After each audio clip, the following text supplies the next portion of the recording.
Hello, YouTubers, and all those who happen to watch. So, alright, I was watching a video by Alec for, some packages he got in the mail. And we all know, everyone on YouTube, now that our inner circle, that has packages come in the mail more times than some should most expect. More than the corporate business and more than anyone else should even receive. I don't have any packages today, don't worry. At least that I know of. I mean, if I do, obviously I'll make a video and, contradict myself today, but uh, it's 8 a.m., so, whatever. Alright, so he showed a video about getting in for the Sega Saturn Magic Knight Ray Earth. Of course, though, he sort of opened up a can of worms with that, because I'm calling him out. Nah, I'm just kidding. Yeah.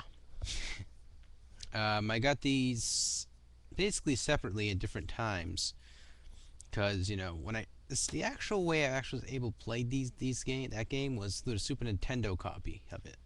There was a Famicom version that got translated, so I was able to play it that way from emulation.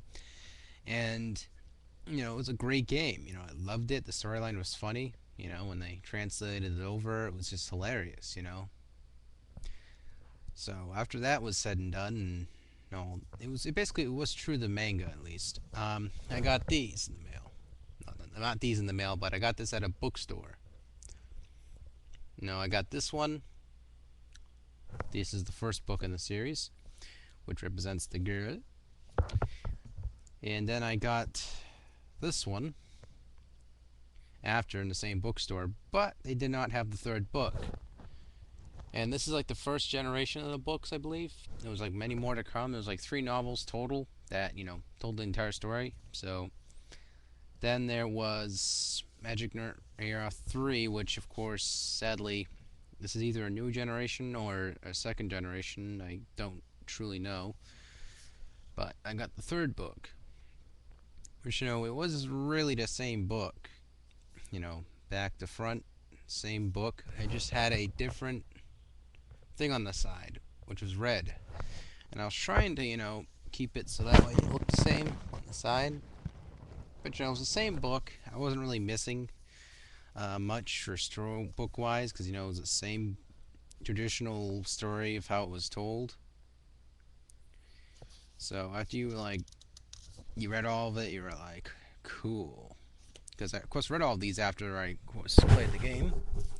So that was a little bit of tale of how I came about Ray Earth, because I thought that Magic Knight Ray Earth just sounded cool, because obviously I was not too heavy into mangas. I still really am not. Obviously if I really love manga all that much, you'd see this entire room come with books, obviously. But, I'm not really that heavy in reading, but, I like the story from that, so you have to apply, and help Tokyo Pop a little bit, and Champ. So, seeing that we're in the element of RPGs, I want to show some others that, I wanted to point out. And also some other stuff as well, some other swag. Alright, so, this is the greatest hits copy, but this is Final Fantasy Chronicles 4 in Chrono Trigger. Had this for quite a while. I got this when it was like, when PSX was still very, still selling on shelves fully, like a full run. I got this because, I couldn't obviously afford Chrono Trigger at all on eBay. I wasn't that kind of rich guy. Final Fantasy IV also was kind of steep, so, had both these games in one whammy, and there you go, really. It has like Cecile and all that, and Edward and Yang, and all those folks in there, and you also had Chrono Trigger, which was a timeless classic. It was original, true to its gut Chrono Trigger game.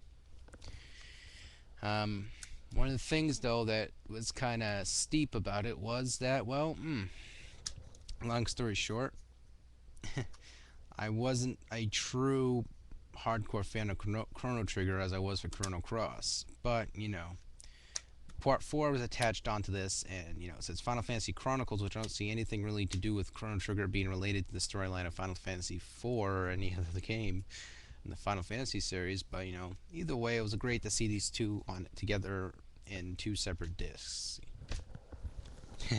Nice. It even has an advertisement for Final Fantasy X, which was one of the great ones. Exception to Titus being a whiny beach, but of course everyone of course whines. So yeah. Also, I want to show you guys some swag. As JT from the Total Gamer US podcast, my co-guy there. I like saying co-guy because you get, oh, you call me co-guy, huh? Yeah, but alright, this is some swag. Obviously, it has a very dirty shelf life on it, but this right here is one of those limited edition promotional item that was from Luna. I got this for Christmas one year when I got the second title in the series. This is one of those puppets. I'm not going to really take it out of the box. Never really did. I left it as it was. You know, you don't really see a lot of these on eBay because, you know, probably no one wants to sell them, or people just destroyed theirs and you can't sell them. But, you know, I'm keeping this in the box. I've been storing this away. So, it's a pretty cool promotional item. Next game I wanted to show off, though, is sort of like a suggestion title.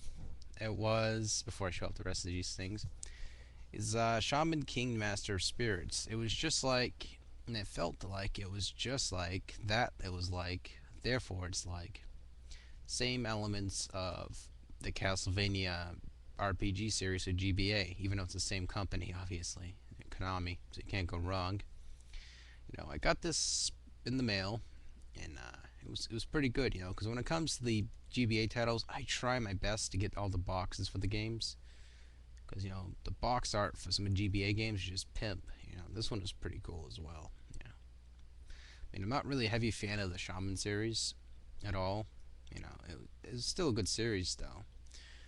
You're probably asking, what is this relating to do with anything? Well, it has RPG elements. You know, you can mix up your spirits and pick out which one to help you get through areas, get advanced with different areas. I got pretty far in the game. I think I took a break though from a while because I got stuck on something, or I just stopped for a minute or two. It's a great series. I mean, I would recommend trying out an emulation, so that way you have a grasp at a concept of what it's like. Also, you know, if I do get a GBA player for the GameCube, I'll try to, you know, hook it up and so I can play my GBA games and, you know, show off the footage from those. But alright, so I wanted to show you guys also two other anime related series. I got these for like $0.25 a piece, so whatever. I also got to convert these over to obviously DVD with the DVD thing, with which of course I can hook up to my computer and just, you know, copy it. But alright, it was this series. It's Cyber City Rudu. You know, it's a pretty cool series. You know, it was kind of violent. It was a cyberpunk. Long story short, you know, it was a pretty good series from manga. I enjoyed it. I mean, I can't really explain too much of it because the plot's really, you know, sort of mercenary style cyberpunk shit, and you know, I gotta get the rest of the VHSs obviously completed, but it's a really cool series. It was interesting. Also, I got some of these. I forgot where the heck I got these from, but alright, so I got a Yu Yu Hakusho Ghost Files. I think I never seen this episode. This is 75 through 78. This was, you know, Yu Yu Hakusho's stuff, so yeah. Other than that, and also I got Bubblegum Crisis Tokyo 2040. These are unopened, you know. It was a pretty good series. I remember seeing a couple of them, so yeah. But that's about it for my anime kind of stuff. Just want to show those off, you know, because yeah, most of them I probably will never watch, on exception of the, you know, I gotta convert the other two. But that was basically just want to show you guys with some of my stuff, and that's about it. So if I do get a package today, I'll do a video and show you guys. But you know, just want to show off some stuff.